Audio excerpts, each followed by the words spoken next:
전국에 계신 횃불의 회원, 목회자 여러분, 그리고 해외에 계신 선교사, 사역자 여러분, 안녕하십니까? 저는 경기도 용인에 있는 웨스터민스터 신학대학원 대학교를 섬기고 있는 김선일 교수라고 합니다. 오늘 여러분과 함께 우리 나눌 주제는 역동적인 회심 공동체로 변화하라라는 이 제목을 놓고 여러분과 우리 두 번에 걸쳐서 약 2시간 정도 이 강의를 같이 하도록 하겠습니다. 오늘 전체적인 강의의 진행은 제가 이렇게 이 회심과 관련된 또는 회심 공동체가 무엇인가에 관련된 한 8가지 주제를 가지고 이 강의를 진행하고자 합니다. 여러분은 회심이란 단어를 들어보셨는 적이 있는지 모르겠습니다. 회심. 최근에 이 회심이란 단어는 몇 년 전에 우리 돌아가신 이어령 선생님이 계셨죠. 저기 사진을 보시면 그 이어령 선생님이 한 10수년 전에 살아계실 때 세례를 받으시는 그 장면입니다. 그래서 우리 한국 사회에서 굉장히 좀 많은 이게 관심을 불러일으켰습니다. 한국을 대표하는 지성인인 이어령 선생이 기독교로 회심하였다. 물론 이분의 이제 그 따님이 또 이제 목사님이 되셨고, 따님이 먼저 회심하셨고, 아버지를 위해서 기도하셨던, 병고 중에서도 아버지를 위해서 기도하셨던 그 경험 때문에 특히 더 많은 권면을 받아서 결국 세례까지 받게 되셨죠. 그래서 우리 지금 사진을 보시면은 돌아가신 우리 하영조 목사님 뭐 이런 분들이 같이 이분의 세례를 집례하시고 이분을 크리스찬으로 이제 인증해 주시는 그런 모습을 볼 수 있습니다. 이때 우리가 이제 지성인의 회심이란 단어로 굉장히 많은 이야기가 일어났고 정말로 기독교 회심한다는 것이 무엇인가 그런 이야기가 나왔습니다. 그럼 회심이란 무엇일까요? 이 회심이란 단어는 영어로는 conversion 말씀입니다. conversion. 이 헬라어 원어를 보면요. 신약 성경에서 이 회심이라는 거에 해당되는 이 한국말로 이 회심이란 말은 이제 결국 돌이키다, 깨닫다, 변화된 삶을 살다 이런 뜻인데요. 이것의 이제 헬라어는 에피스트레포라는 단어를 씁니다. 그러니까 우리가 회심이란 단어가 비슷한 단어가 이제 회개라고 하는 단어가 있는데 회개는 헬라어로 메타노이아라는 단어를 쓰죠. 근데 회심은 헬라어에서 보통 우리가 에피스트레포를 많이 씁니다. 이것은 회개보다 조금 더 포괄적이고 조금 더 과정적인 의미로 저는 이해를 합니다. 그래서 회심한다면은 돌아서는 겁니다. 그리고 깨닫고 돌아서서 완전히 변화된 삶을 사는 것을 우리가 회심이란 단어를 씁니다.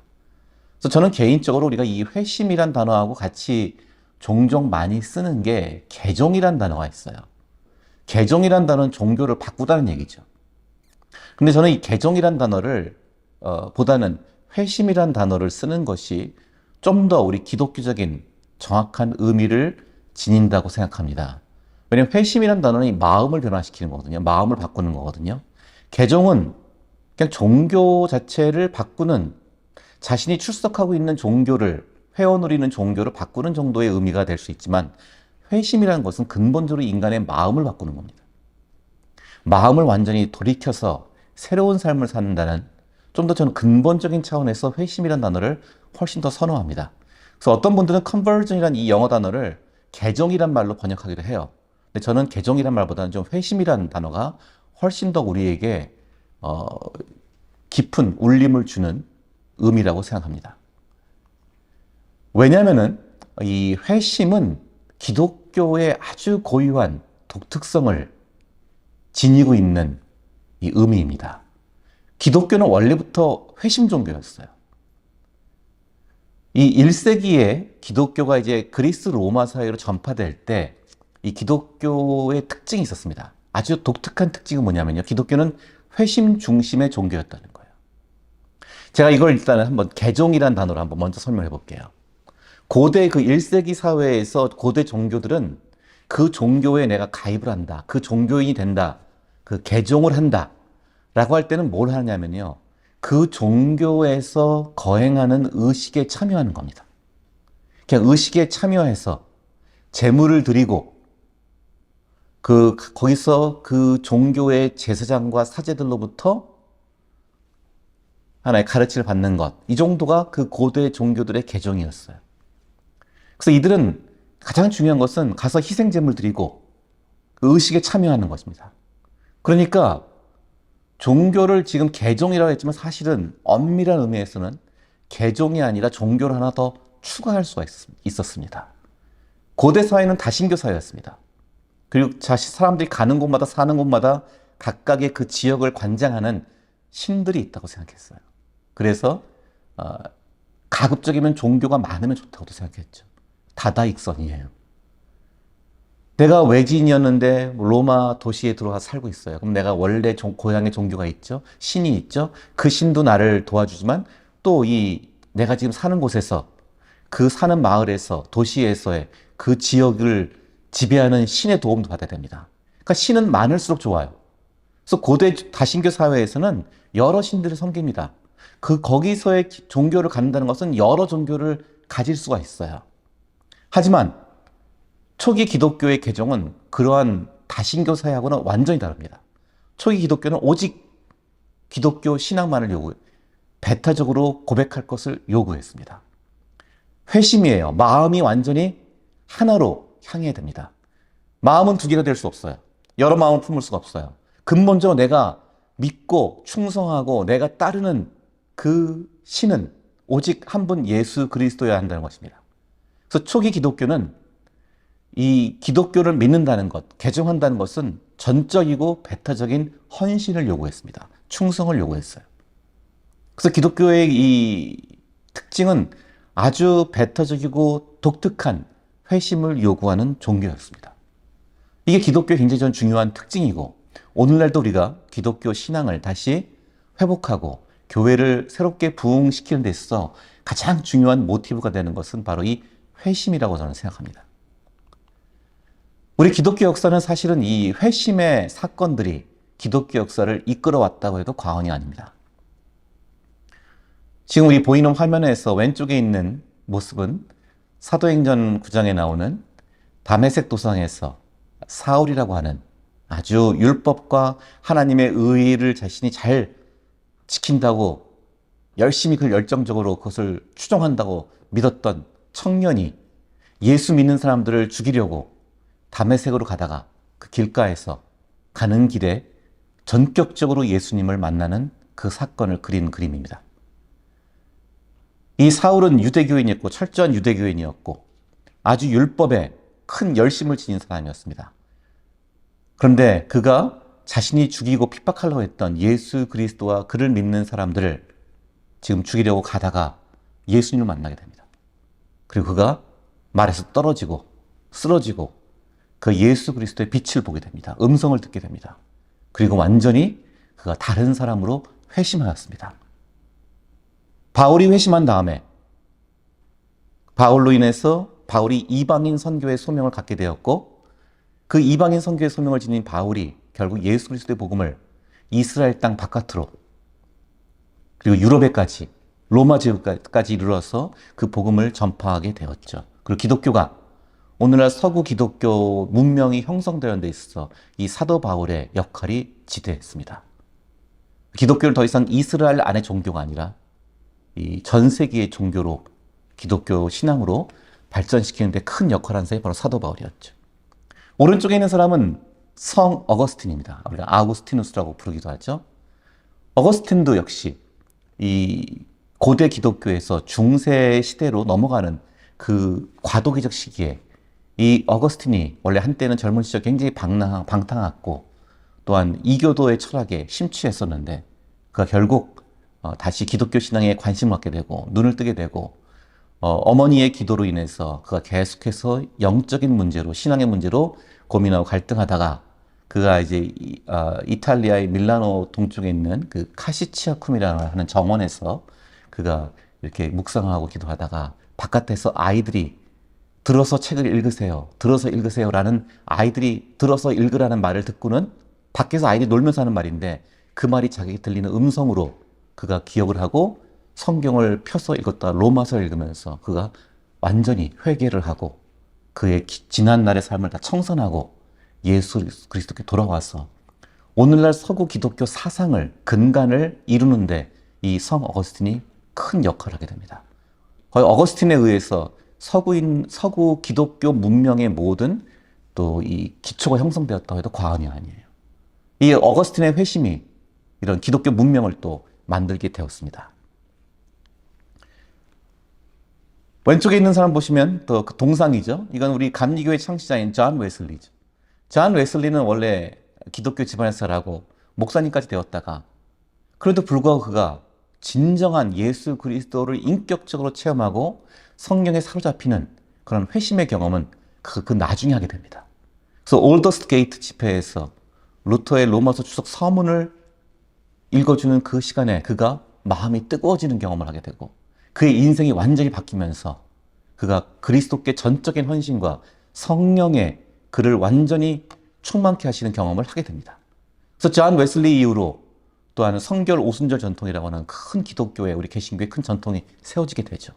그리고 굉장히 큰 당시의 영국 사회가 많이 부패하고 무질서고 혼란스러울 때 이 존 웨슬리의 회심이 영국 사회를 영적으로뿐 아니라 사회적으로도 부흥시키고 변화시키는 굉장히 큰 역할을 하게 됩니다. 이 존 웨슬리의 이 공로로 인해서 사실은 많은 사람들이 이 그리스도께로 돌아올 뿐 아니라 그리스도께로 돌아와서 자신들이 완전한 그리스도인의 삶을 이루기 위해서 당시 영국 사회가 굉장히 혼란스러울 수 있었는데 이 존 웨슬리의 회심 이후로 그 복음이 깊숙이 그 사회 속에 들어가서 당시에 굉장히 좀 위험할 수도 있었던 그 사회주의 혁명도 일어날 수 있는 위험성이 있었는데 이 웨슬리의 회심이 복음적인 삶으로 사람들을 이끌어서 변화시키고 그래서 이 영국이 큰 그 대륙에서 일어났던 많은 그 사회주의 운동과 혁명의 그 소용돌이에서 영국 사회를 안전하게 지킬 수 있었다라고 평가를 하기도 합니다. 존 웨슬리라는 사람의 한 사람의 이 진정한 회심이 교회와 사회까지 변화시켰습니다. 우리 한국에서도 굉장히 유명했던 회심 이야기가 있죠. 그것은 바로 길선주 목사님의 회심입니다. 우리가 한국 기독교 역사에서 가장 모범적이었고 가장 또 간절했고 가장 큰 부흥의 사건으로 꼽히는 1907년 평양 대부흥 운동을 일으켰던 분이 바로 길선주 목사님이죠. 길선주 목사님은 원래는 평양에서 아주 소문난 망나니 같은 삶을 살았습니다. 근데 이 길선주 목사님이 기도 중에 깊은 이 성령의 체험을 하고 그가 하나님께로 완전히 돌아오는 극적인 회심을 경험합니다. 그리고 이 길선주 목사가 나중에 목사님이 되어서 장로 시절부터 굉장히 교회에 큰 영향력을 주고 사람들을 영적으로 각성시키고 그 1907년 대부흥 운동을 일으키고 주도하는데 그 귀한 역할을 감당하게 되었습니다. 역시 한국교회의 이 신앙의 초석, 한국교회 부흥운동의 그 중요한 기반도 이 길선주 목사님의 이 회심으로부터 시작되었다고 우리가 볼 수 있습니다. 이와 같이 한 사람의 정말로 진정하고 깊은 회심은, 영적 회심은 그 한 사람만이 변화되는 것이 아니라 그 사회를 변화시킵니다. 그 사회를 성화시키고 그 사회를 하나님께서 기뻐하시는 방향으로 변화시키고 이끌어갑니다. 선한 영향력을 끼치게 됩니다. 그렇다면 우리는 기독교적 회심은 무엇인가를 좀 더 살펴볼 필요가 있겠습니다. 이 기독교적 회심. 자, 제가 이 얘기를 왜 하냐면요. 회심이란 단어는 사실 우리만 쓰는 단어는 아닙니다. 우리란 말은 이제 기독교죠. 기독교만 쓰는 단어가 아니라 회심이란 단어는 일반 종교에서도 많이 씁니다. 종교 사회학이나 종교 심리학에서도 이 회심이라는 현상에 대해서 관심을 갖고 연구를 합니다. 그래서 120년 전에 나왔던 하버드 대학교의 윌리엄 제임스가 쓴 종교 체험의 다양성에 대한 연구라는 책 보면은 회심을 여러 가지 양상으로 연구를 하는 그러한 책들도 있었습니다. 근데 기독교적인 순수하고 고유한 회심은 무엇인가를 우리가 봐야 됩니다. 우린 종종 회심하면은 어떤 감정적인 뜨거워진 상태 이런 걸 생각할 수가 있습니다. 물론 우리 기독교적 회심에는 내 감정적으로 뜨거워진 경험을 하기도 합니다. 그러나 감정적으로 내가 뭉클하거나 감정적으로 내가 눈물을 흘리며 각성을 하거나 감정적으로 뜨거운 경험만 했다고 해서 꼭 회심은 아닙니다. 이거는 회심의 충분 조건은 아닙니다. 회심에서 이런 감정적인 매우 뜨겁고 비상한 그런 경험을 할 수 있습니다. 아까 우리가 봤던 길선주 목사님은 굉장히 극적인 감정적 그리고 환상적인 신비한 경험을 했어요. 반면에 그 길선주 목사를 전도했고 길선주 목사를 사실상 그리스도교를 인도했던 그의 친구였던 김종섭이라는 목사님도 있었습니다. 근데 그분은 전혀 이런 감정적인 극적 경험을 하지 않았어요. 회심은 마치 어떤 종교적인 신비한 초자연적 경험을 하는 것으로 보는 경우도 있습니다. 뭐 환상을 본다든지 어떤 좀 신비한 체험을 한다든지. 물론 회심에도 그러한 사건이 분명히 있을 수 있습니다. 많은 회심에서 그러한 신비한 경험들도 합니다. 하지만 어떤 경험을 했다는 것이 회심과 동질적인 것은 아니에요.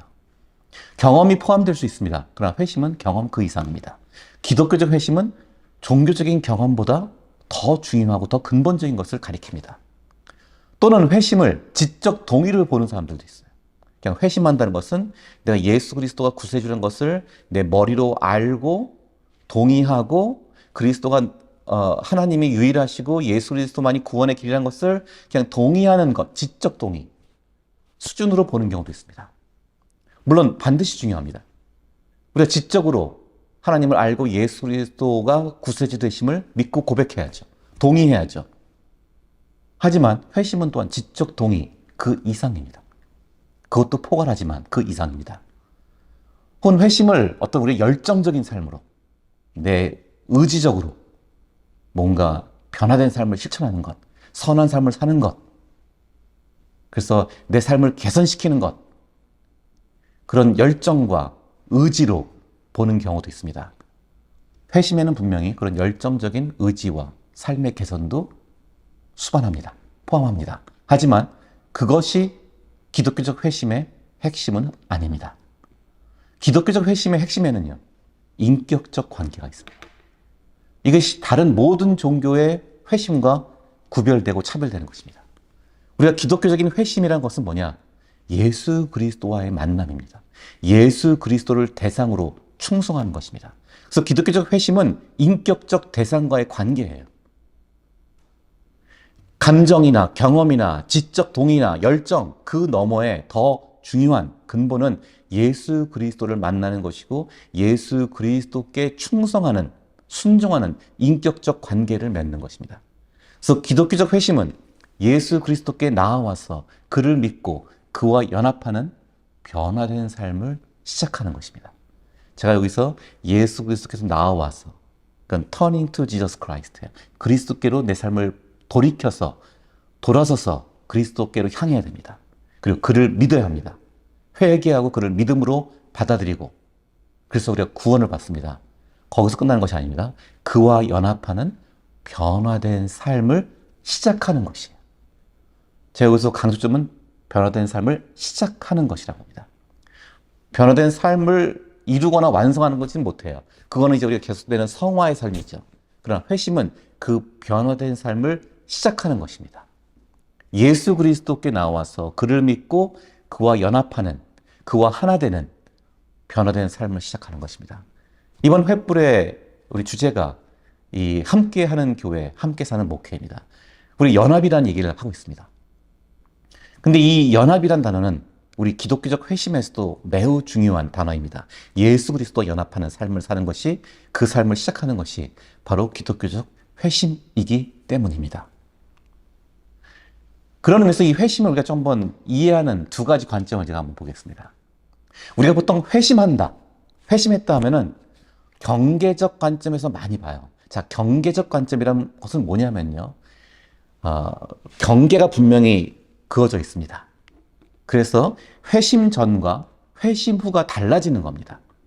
다른 말로 하면은 내가 크리스찬이었던 적과 때와 난 크리스찬이었던 때가 다른 겁니다. 내가 과거에는 난 크리스찬이었죠. 비그리스도인이었어요. 불신자였어요. 근데 불신자였다가 이제 신자가 되는 그리스도인이 되는 이 경계를 넘어서는 것을 회심으로 보는 관점이 하나 있습니다. 이게 가장 기본적인 관점입니다. 맞는 말이죠. 비그리스도인이었다가 불신자였다가 그리스도인으로 신자가 되는 그 경계를 넘어서는 겁니다. 그런 의미에서 회심이라는 것은 우리에게 몇 가지 경계의 표지를 분명히 가지고 있습니다. 첫 번째는 뭐가 있을까요? 교회 다녀야겠죠. 교회 등록해야겠죠. 교회 출석하고 등록을 해야겠죠. 교회를 안 다니다가 교회를 간 것. 이것도 경계를 넘어선 거죠. 경계적 관점에서의 회심 이해의 한 요인입니다. 두 번째는 세례를 받아야죠. 내가 교회 다니는데 내가 정말로 기독교인이냐 하면 그 기준이 어디 있을까요? 교회를 다닌다고 해서 다 기독교인일까요? 제가 얼마 전에 한국 사회에 있는 명목상 기독교인이 얼마 되는지 조사를 해봤습니다. 근데 한국 사회에서 교회를 다니는 사람들 중에서 교회를 지금 출석하는 사람들만 조사를 했는데도요. 그 중에서도 내가 기독교인인지 아닌지 모르겠다. 아니, 난 기독교인 아니다. 라고 하는 사람들이 약 9%가 나오더라고요. 교회를 다니는 사람들 중에서도. 9% 정도는 내가 기독교인이 아닌 것 같다. 난 모르겠다. 이렇게 말하는 사람들이 있어요. 그 사람들은 교회는 다니지만 경계는 넘어서지 못한 거예요. 교회는 다니지만 세례받지 않은 사람들이 많이 있죠. 자, 세례를 받아야 우리 그리스도와 함께 죽고 그리스도와 함께 살아서 새로운 삶을 살아가는 공식적인 인증을 받게 됩니다. 이 경계적 관점에서 회심을 이해할 때 중요한 표지이죠. 또 하나는 신앙 고백을 해야 됩니다. 예수 그리스도가 나의 구세주라는 것을 내 입술로 고백해야 돼요. 내가 하나님만이 유일하신 분이시라는 것을 고백하고 예수 그리스도 외에는 구원의 길이 없다는 것을 고백해야 돼요. 이게 신앙 고백이에요. 입술로 신앙 고백을 해야 되죠. 마음속만 하는 것이 아니라 공표해야 합니다. 나는 크리스찬이고 나는 예수 그리스도를 구세주를 믿는다. 하나님의 존재를 믿는다라고 고백하는 것이죠. 이것이 회심을 이해하는 경계적 관점의 대표적인 표지들입니다. 마치 그와 같습니다. 마치 우리가 한 아이를 양자로 입양을 했다고 생각해 보세요. 입양을 했는데, 자, 입양을 했어요. 그럼 나는 이 아이의 아버지가 되었습니다. 자, 이 경계적 관점에서 보면은 전에는 그냥 아저씨였다가 남이었다가 이 아이를 입양했으니까 아버지가 되었죠. 이 아이도 내 아들이 되었습니다. 경계적 관점에서 분명히 내가 이 아이와 아버지와 아들의 관계가 되려면은 무엇이 필요합니까? 먼저 입적을 해줘야죠.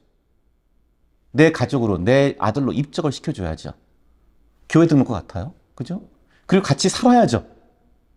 같이 안 살면서 가족이 될 수가 없죠. 아버지와 자녀의 관계가 될 수가 없죠. 같이 사는 것, 마치 이 세례 받는 것 같습니다. 세례가 교회의 일원이 되는 것이니까요. 그 다음에 또 뭐 해야 됩니까? 서로 호칭이 바뀌어야죠. 그 아이도 나에게 아빠라고 불러야죠. 나도 아들이라고 불러야죠. 신앙 고백하는 겁니다. 자, 이렇게 경계적 관점에서 분명히 눈에 띄는 표지가 있습니다. 회심에서 중요한 것, 이런 표지들이 있죠. 교회를 출석하고 등록하고 세례를 받고 신앙 고백을 해야 됩니다. 자, 그러면은 이것만으로 우리는 온전하고 진정한 회심을 했다고 볼 수 있을까요? 좀 전에 예로 들었던 그 입양의 예를 한번 생각해 보십시오. 아이를 입적하고 아이와 같이 살고 아이에게 아버지라 부르고 아들이라고 서로 부릅니다. 하지만 더 중요한 게 있죠. 그 뭡니까? 내 마음이 그래야 돼. 내 마음이 정말로 이 아이를 내 아들로 받아들이고 느끼고 아이를 사랑해야 되죠. 이 아이도 그 아버지를 정말로 자기의 비록 혈육의 아버지는 아니지만 정말로 함께하고 나를 위해서 모든 것을 줄 수 있고 사랑하는 아버지로 믿어야 돼요. 어느 날 좀 혼 좀 냈다고 야단쳤다고 아, 이 아저씨가 역시 내가 자기 피부치 아니라고 나를 구박하는구나. 이렇게 생각하면 안 되겠죠. 사랑의 매로, 사랑의 훈육으로 받아들여야겠죠. 그 둘 사이의 사랑과 신뢰 관계가 견고하게 형성되어야겠죠. 그게 어떻게 되겠습니까? 한 번에 될까요? 단번에 이루어질까요? 내가 낳은 자식처럼 바로 그와 같은 강도의 사랑과 신뢰가 바로 형성될 수 있을까요? 그렇지 않을 수 있습니다. 이건 노력이 필요한 것이고 여기에는 서로에 대한 계속되는 신실한 마음이 필요합니다. 회심도 마찬가지입니다. 회심도 우리가 그리스도인이 되었다는 것은 단순히 이러한 경계적인 관점에서의 표지들만 바뀌었다고 그리스도인이 되는 것이 아니라는 거예요.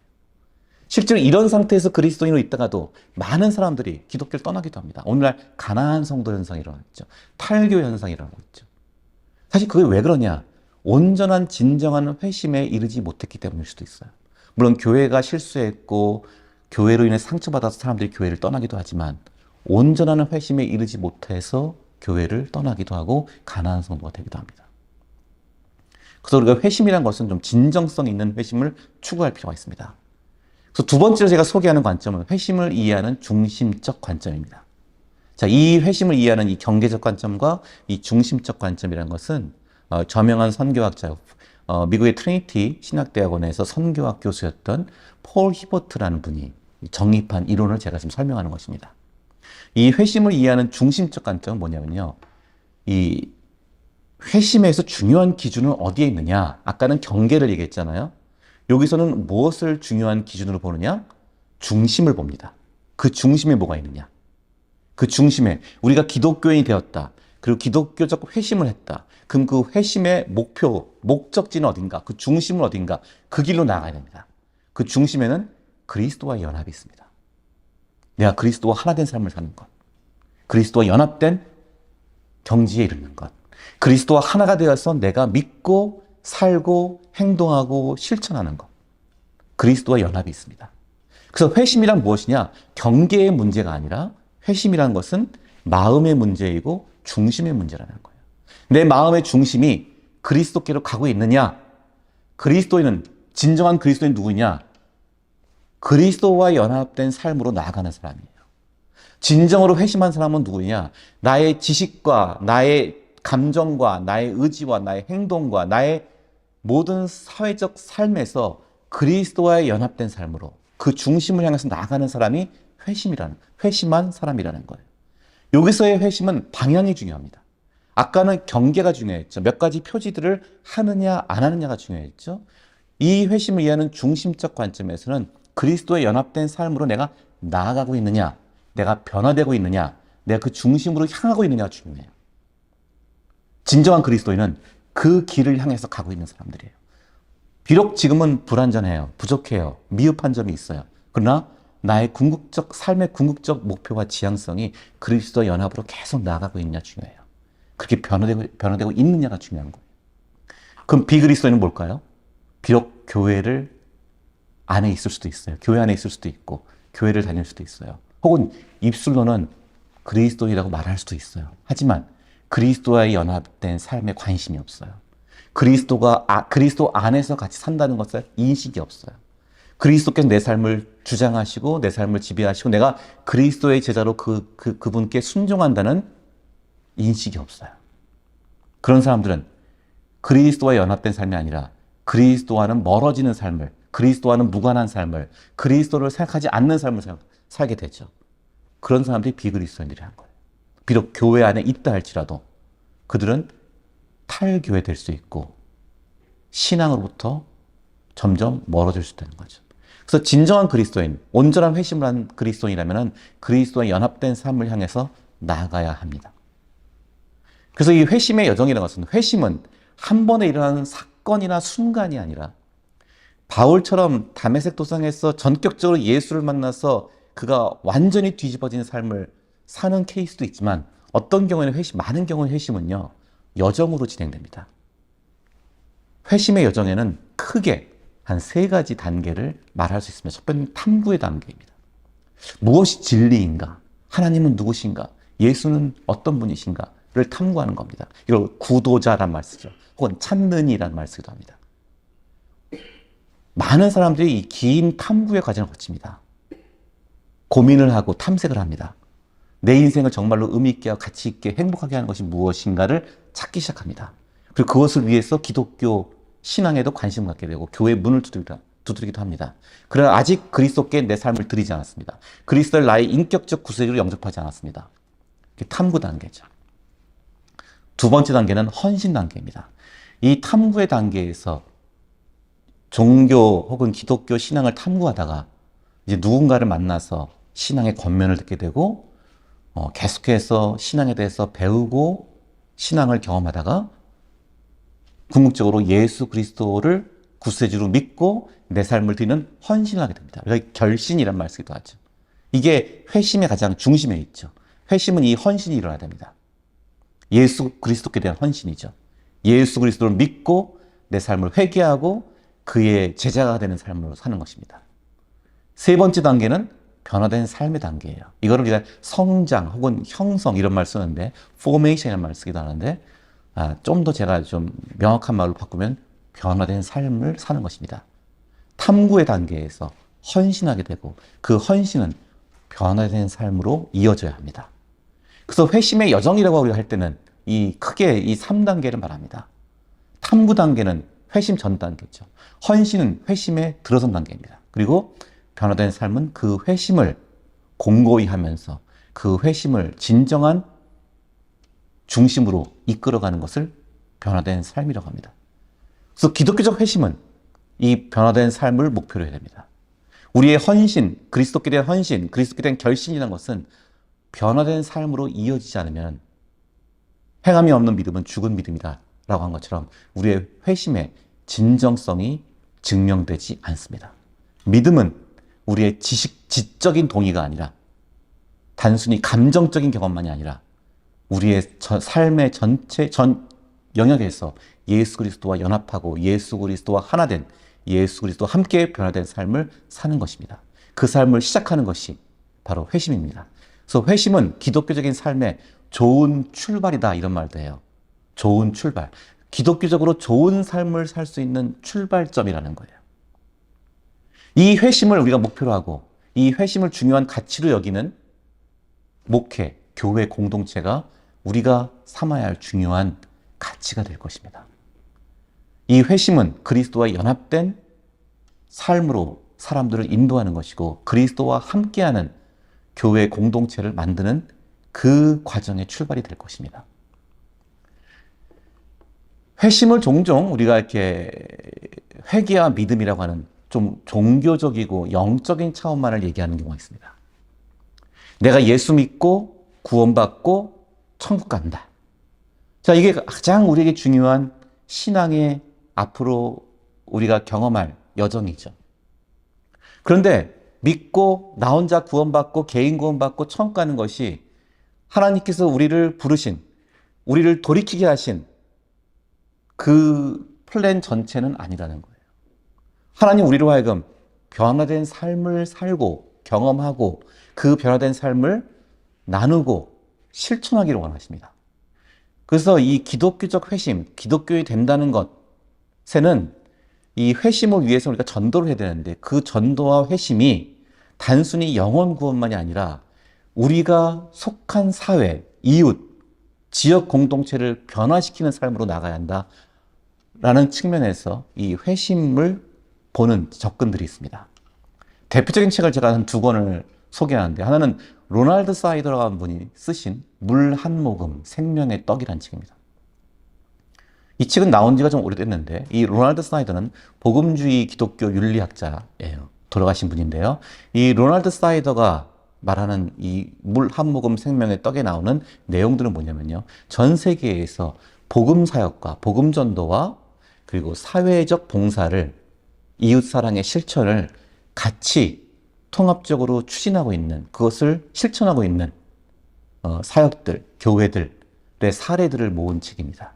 그래서 물 한 모금을 주고 생명의 떡을 주는 지금 굶주린 자에게 목마른 자에게 그냥 너 예수를 믿을래 안 믿을래 라고 조건부로 제시하는 것이 아니라 그에게는 물 한 모금과 생명의 떡을 함께 공급하면서 복음을 전해야 한다는 것이죠. 그래서 복음 전도 사역과 사회봉사 사역을 함께 추진하고 실천했던 교회들의 사례들을 소개하고 있는 책입니다.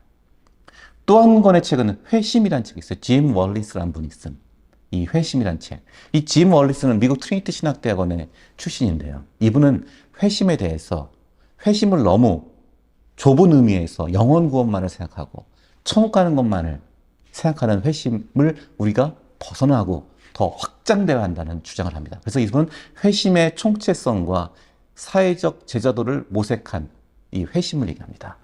회심이라는 것은 우리로 하여금 영적 회심뿐만 아니라 사회적 회심을 돼야 된다. 우리의 사회적 공적인 삶도 변화돼야 한다. 교회가 하나님을 예배하고 우리끼리 예수 그리스도를 고백하고 성경 공부만 하고 기도만 하는 것이 아니라 교회를 통해서 그 교회가 속한 지역 사회가 변화되고 선한 영향력을 주고 우리의 삶과 우리의 일로 우리의 선행으로 그리스도의 복음을 함께 전하는 그러한 사회적 회심까지 이르러야 한다는 것입니다.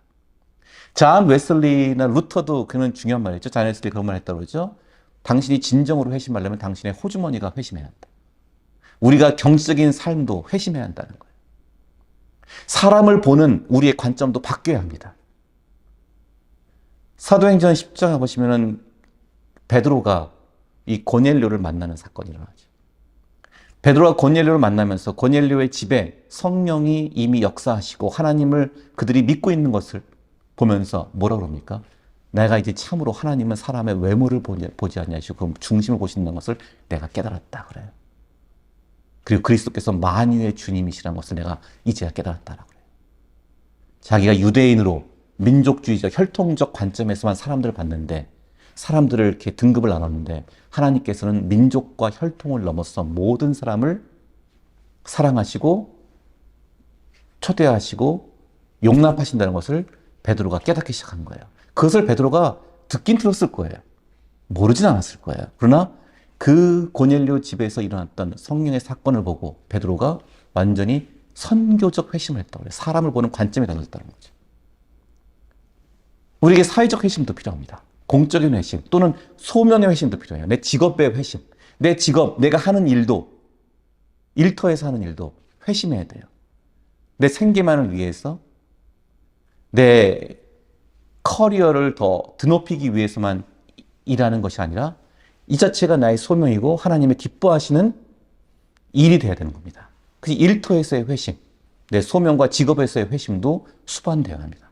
그 회심이란 것은 종교적인 혹은 내 마음에만의 회심이 아니라 내 실제 삶에서 내 사회적 관계에서 이 회심이 일어나고 발전돼야 합니다. 자, 이 회심이라는 것은 우리 삶에 굉장히 큰 변화를 일으킵니다. 제가 어느 한 유튜브에 있는 영상을 이렇게 조금 가져왔는데요. 이 영상의 내용들 유튜브로 그냥 보여주면 좋은데 보여주면 그 영어로 됐기 때문에 좀 이해하는데 어려움도 있고 조금 같이 보기가 조금 시간상 애매한 부분이 있어서 제가 그 유튜브에 나오는 내용들을 이렇게 이미지들을 캡처해서 그 소유권을 가지고 지적재산권을 가지고 있는 월십 하우스 미디어라는 곳에 제가 허락을 받아서 이 유튜브 동영상 내용을 한번 좀 이미지로 다시 재편집을 해서 소개를 시켜드리겠습니다. 이 유튜브 동영상의 제목은 Get Service라는 거예요. 미국의 어느 한 교회에서 제작한 동영상입니다. 짧은 동영상인데요. 어떤 한 남성이 지금 이렇게 차를 타고 어디론가 나가려고 합니다.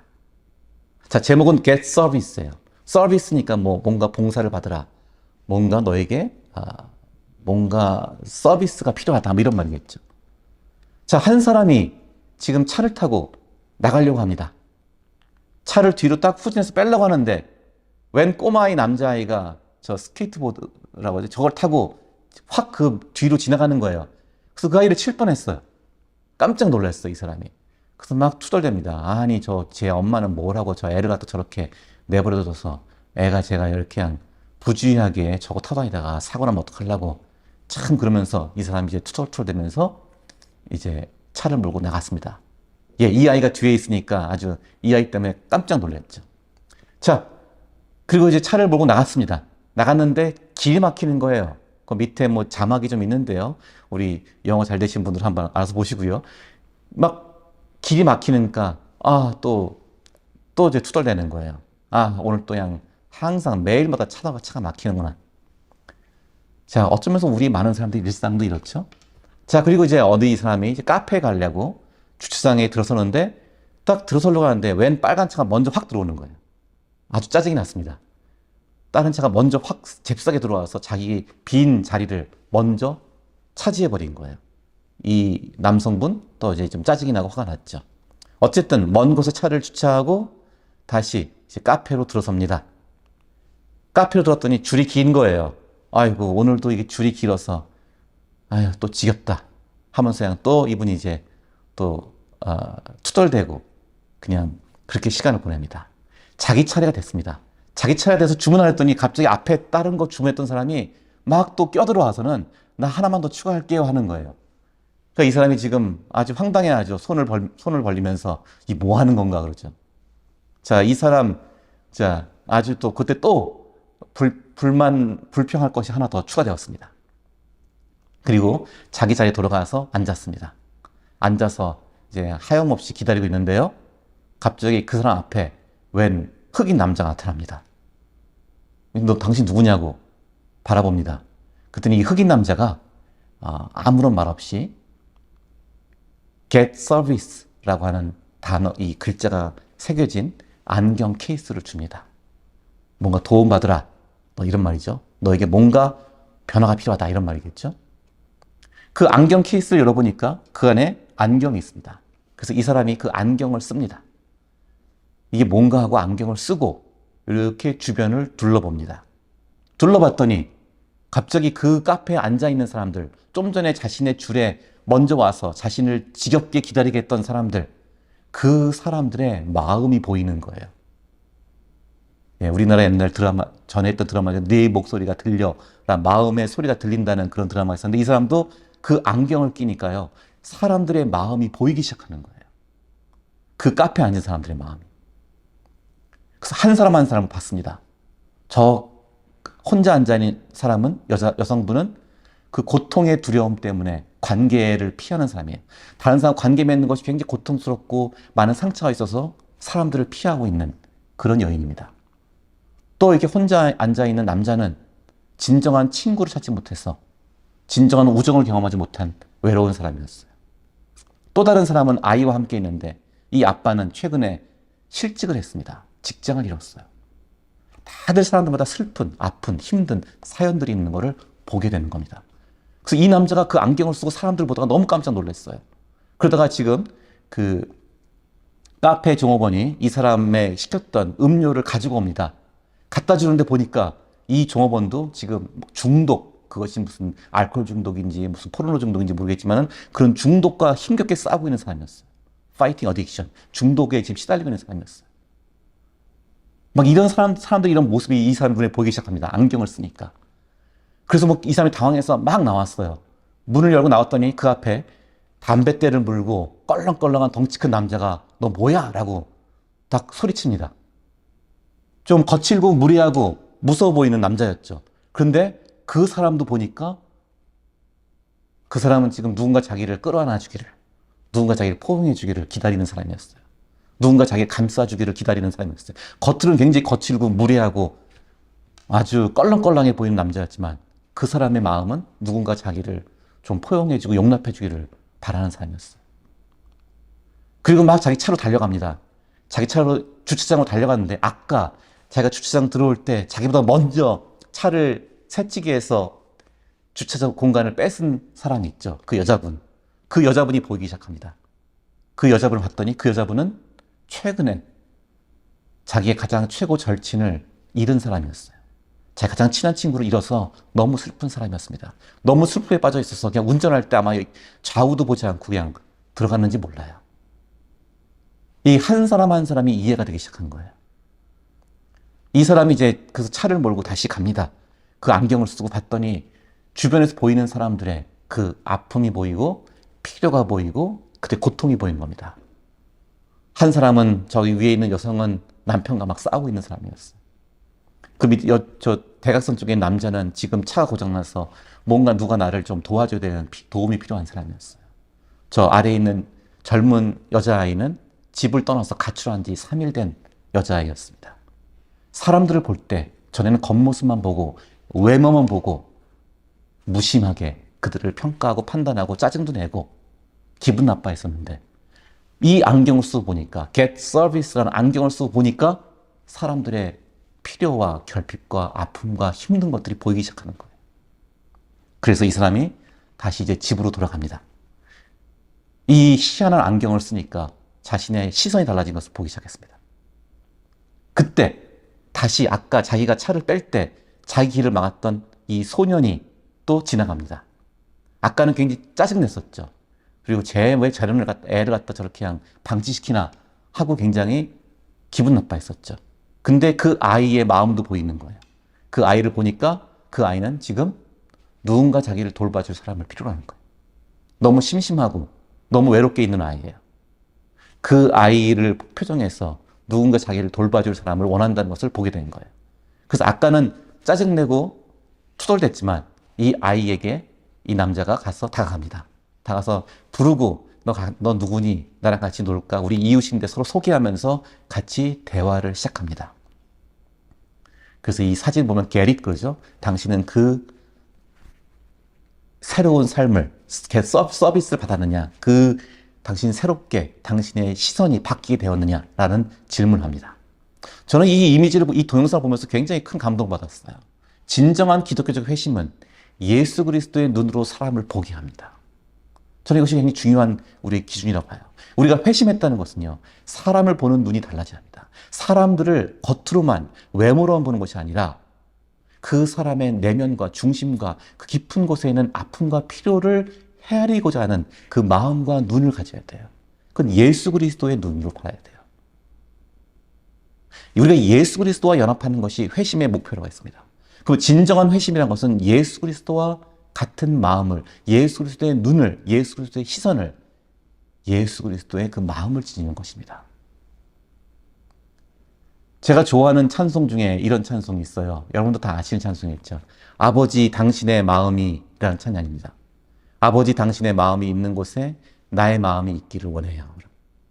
우리가 회심했다는 것은, 내가 회심을 향해 나간다는 것은 아버지의 마음을 품는 거예요. 하나님 아버지의 그 안타까우심, 그분의 그 사랑하는 마음, 긍휼 여기는 마음을 내가 같이 느끼는 것입니다. 아버지 당신의 눈물이 고인 곳에 나의 눈물이 고이길 원해요. 아버지께서 슬퍼하시는 것, 나는 무시하고, 나는 분노하고, 나는 미워하는 사람들일지라도 하나님께서는 그분들을 안타깝게 여기고, 그분들을 불쌍히 여기시고, 그분들을 위해서 눈물을 흘릴 수 있어요. 그곳에 나의 눈물이 고이길 원해요. 아버지 당신이 바라보는 영혼에게 나의 두 눈이 향하길 원해요. 하나님께서 바라보는 사람들이 나의 눈이 향하고, 내가 그들을 바라보고, 그들을 그냥 겉모습으로 판단하고, 혹은 무심히 지나치는 것이 아니라 그 한 사람 한 사람 우리가 좀 더 다가가려고 하고, 그들을 이해하려고, 그들을 귀하게 여기려고 하는 그 마음, 하나님의 시선으로, 그리스도의 시선으로 사람들을 보는 것, 그것이 저는 우리 기독교적 진정한 회심이 지녀야 할 목표이고 나아가야 할 방향이라고 생각합니다. 우리의 마음이, 우리의 삶이, 우리의 관심이 바로 그리스도의 것이 되는 것, 그리스도와 함께하는 것, 그리스도와 연합하는 것이 바로 회심의 궁극적인 방향입니다.